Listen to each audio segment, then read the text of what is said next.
A young Winnipeg photographer has turned a high school project and a passion for skateboarding and travel into a self-published magazine. Clearcut launched last month and feels much less like a glossy magazine and more like a photography book, and that is by design. Joining me now to bring this all into focus, I'm joined by Jackson Toone, photographer and creator of Clearcut Magazine.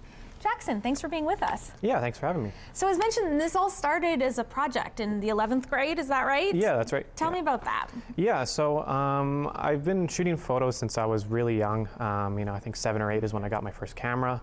And then, early into high school, I started to kind of become involved in skateboarding, in the skateboarding community. The two sort of kind of meshed together. I think media is a really important part of skateboarding. It's really kind of core to the culture and that idea of like documenting everything. So naturally, this sort of kind of came together.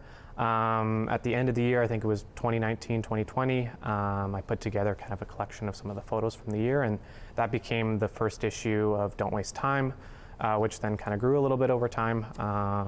And yeah, now I've sort of rebranded a little bit and working on some new projects. That's cool. Well, I mean, photography is a visual medium, obviously, and skateboarding is incredible. You have some wonderful photos. And rebranding this way, kind of tell me a little bit about what's different this time around. I know it's really focusing on those gorgeous pictures you take. Yeah, for sure. So one of the main reasons was, I started it when I was 15 or 16, right? And I really didn't know what I was doing on a large amount, and since then I think I've learned a little bit more at least.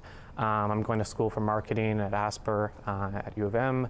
I'm also working at the Den, like a local tech startup, working in marketing as well. So I have a little bit more of a grasp on the branding side of things maybe, and I wasn't really happy with kind of the foundation I'd given myself early on. So, I wanted a fresh start and just to kind of be able to, really position myself in the way I wanted to do so I could be happy kind of putting things out, for the next 10 years, who knows. And it's really awesome. These are physical copies. They're not ebooks, and, they look stunning. You're self-publishing this, so is it going to be kind of every couple months? What's the kind of plan for the rollout of the next editions? Yeah, for sure. So the plan is really, every year or so, I think. It is, I call it a magazine, but it's really more like a photo book, kind of like an archival piece, just this one, this first issue here is 2024 and 2025. So just all my photos from the past 2 years from traveling around the country skateboarding with some friends. I know it's probably like picking a favorite child, but do you have a favorite photo in the magazine? I like the cover shot. That one stands out.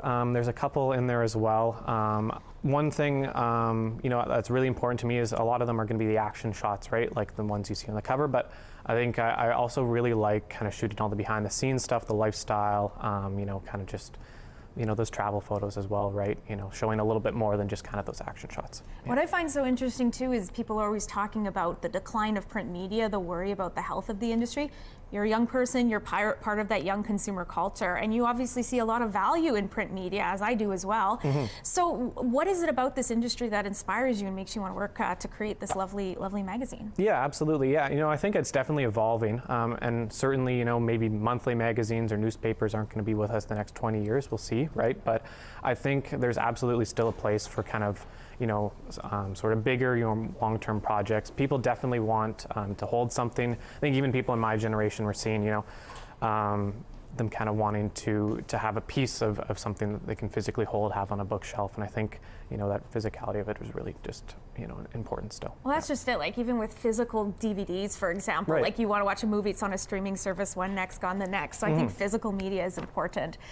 So for folks who are loving the sounds of this, they want to check out, get a copy and support the work you do. How can they get a copy of this? Yeah, exactly. So in Winnipeg, it's available at McNally Robinson, at Skates as well, Scam Skate, a couple of skate shops that are local. And then it's also available online at clearcutmagazine.com. Wonderful. Well, really cool stuff. Really awesome to talk to you. Thanks for sharing your story. Yeah, absolutely. Thanks so much for having me.